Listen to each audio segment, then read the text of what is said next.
My name is Josh, and this happened when I was 10 years old. Please remember this as I recall the story, because, as we all know, 10-year-olds, they don't always get it right. I used to live in a small house located in Detroit, Michigan.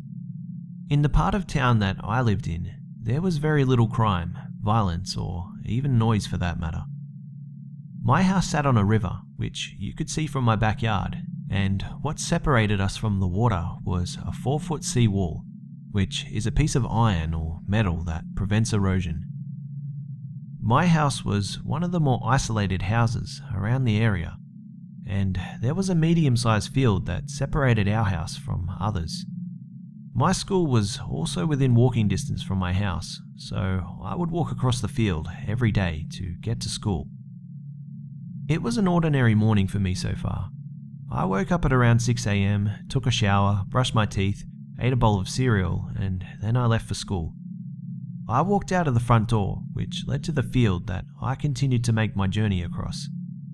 As I got to about halfway across the field, I could see a man peering at me from behind a tree.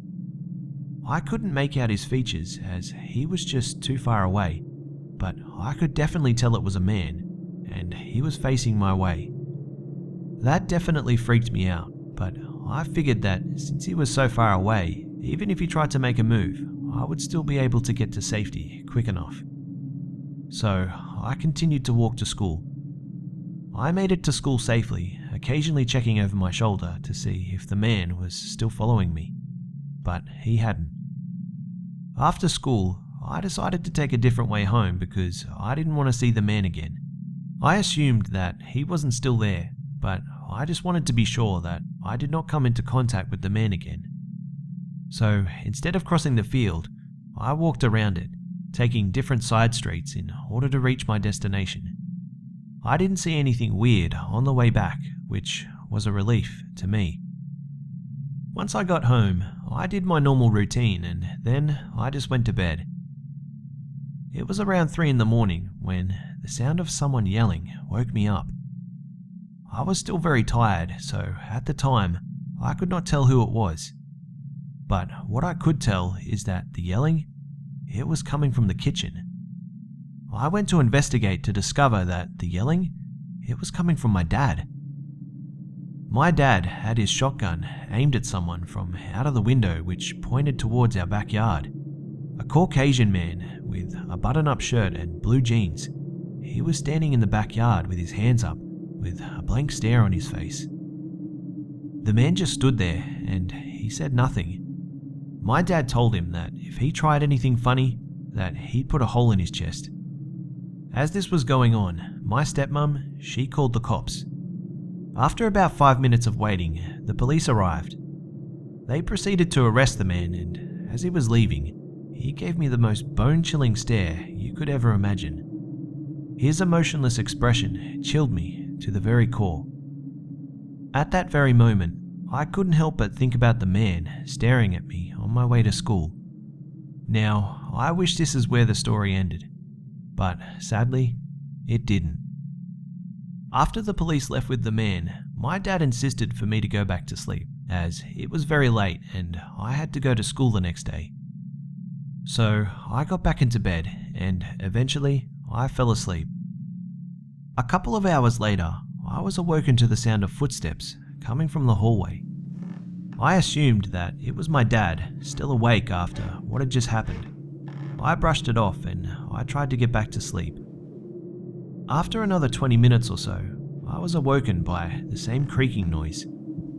At this point, I decided to get out of bed to see what it was. I stepped out of my room with caution, peeking around the corner, trying to make as little noise as possible. I crept down the hallway and into the kitchen, but there was nothing. I then made my way to the living room, but still nothing. I then walked over to my dad's room to see if he was even up, and to my surprise, he wasn't. How could that be? I knew for a fact that what I heard was footsteps. There was no doubt in my mind about it. The realization that there may be someone in the house, it sent chills down my back. but I didn't want to make too much noise. In my young mind, I wanted to make sure that there was actually something wrong before I started to wake everyone up.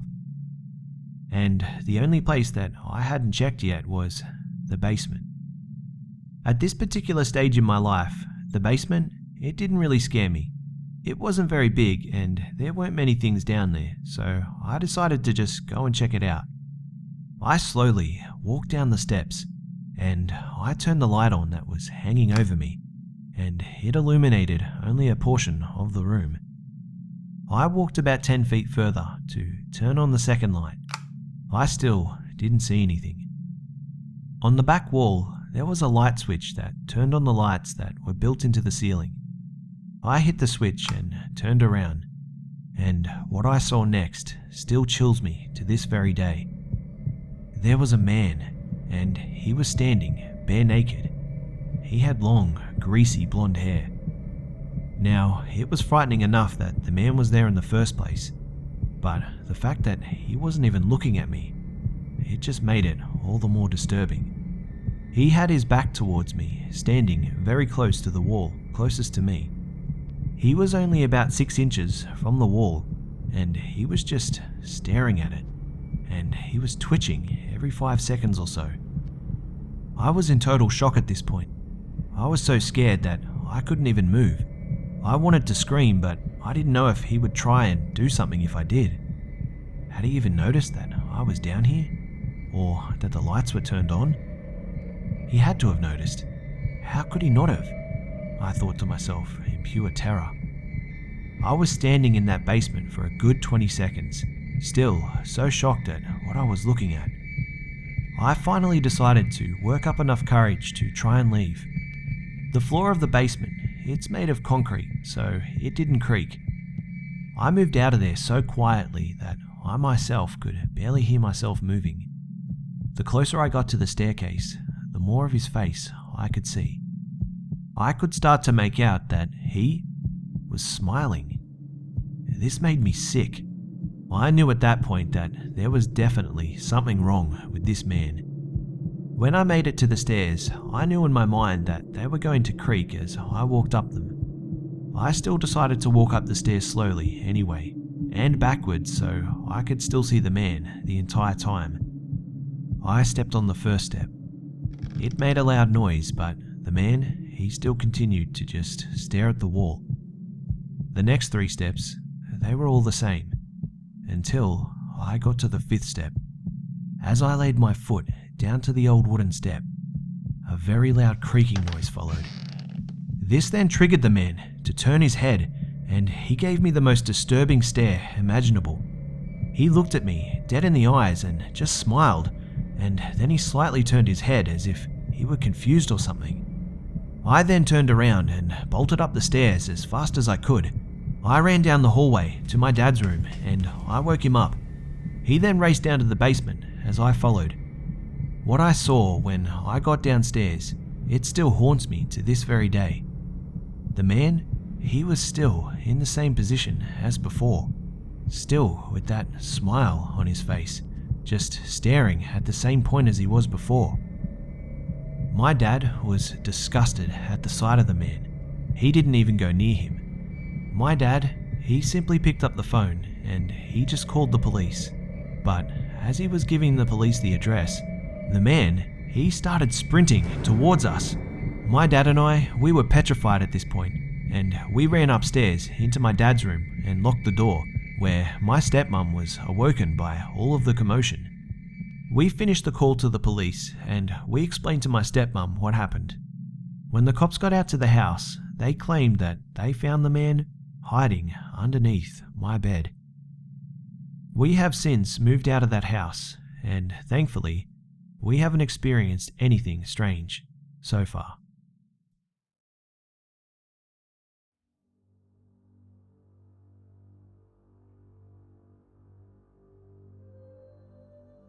G'day mates, it's B-Buster here. Well, I hope you enjoyed the video guys. Thanks again to the Hive member that bravely shared their story for us all here, and I hope you're doing well. For the chance to have your story feature in a video, you can send your story to my email which is in the description below. And as always, keep them coming guys, as this channel relies upon your stories to continue.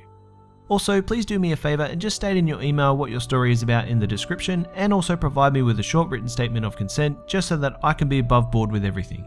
Also, please remember to tell me in the email if you would like to remain anonymous, and please change any names if you don't want particular names to be shared.